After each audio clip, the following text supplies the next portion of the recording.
الحمدللہ والصلاۃ والسلام علی رسول اللہ اما بعد۔ بعض باتیں کرنے والے اپنی زبان پر ایسے الفاظ لے آتے ہیں، ایسی عبارتیں کہتے ہیں، بول دیتے ہیں جس سے شریعت نے روکا ہے، منع کیا ہے۔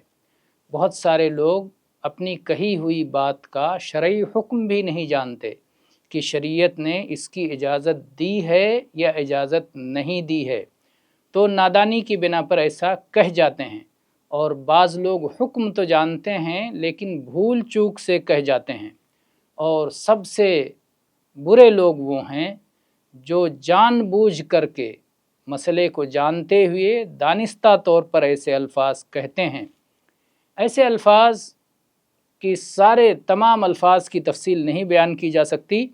بطور مثال آج کی اس کلپ میں ایک مثال ہم پیش کرتے ہیں، اور وہ یہ ہے کہ کسی کو کافر یا بدعتی یا فاسق کے الفاظ کہنا، جبکہ اللہ کے نبی صلی اللہ علیہ وآلہ وسلم کی یہ حدیث صحیح طور پر ثابت ہے۔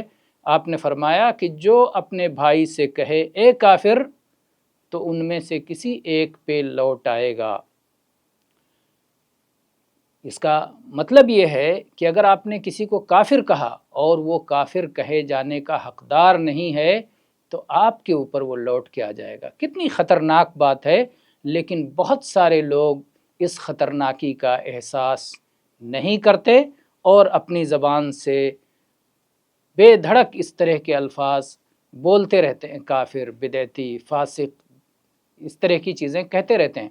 اور اس کے بعد بعض لوگ تو یہ بھی کہتے ہیں کہ اگر نیت صاف ہے، دل صاف ہے، تو زبان سے کچھ بھی کہو، کوئی حرج کی بات نہیں۔